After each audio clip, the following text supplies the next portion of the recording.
Well, how can we make it worse? It's the worst situation there is, and I'm witnessing these things before my eyes. When the bomb landed near us, the children panicked and were shouting and crying out loud, and they weren't any.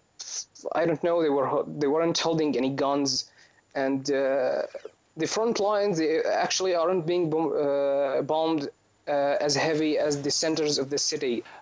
Mahmoud, you'll perhaps have heard, not heard, that the UN, the United Nations, is struggling to get a ceasefire motion agreed. The Russians are obviously saying they will veto the motion, the Swedish Kuwaiti motion for a 30-day ceasefire. I mean, it must just be very frustrating for you.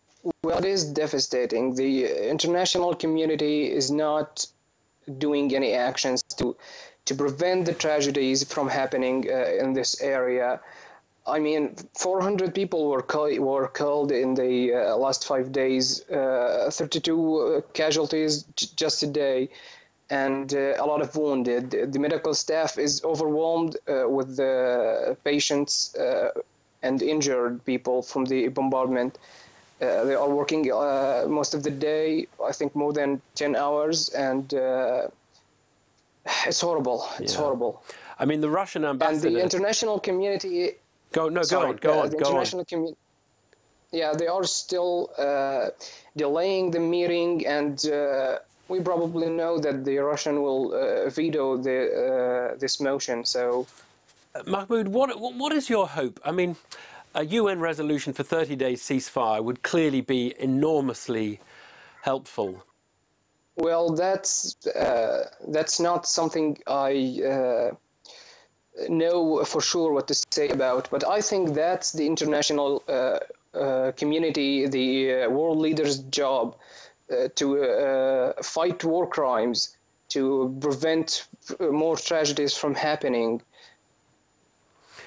So I hope the ceasefire go through. And I mean, it is a difficult question, this one, but is there any way, if you could surrender and just get out, would you do that?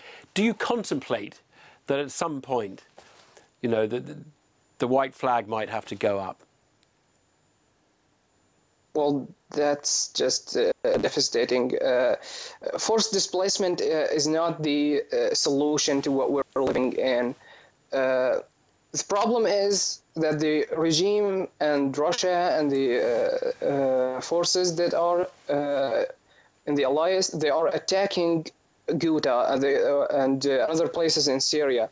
That's the problem, and the solution is not to get everyone out of their homes and move them out of their lands and into God knows where.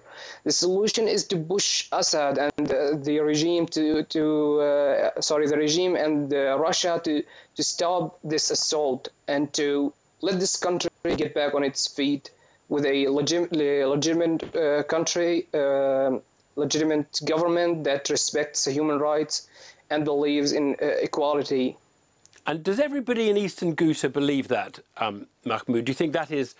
Are there a lot of people who want to escape and who just want to stop the war, basically, and say at any price?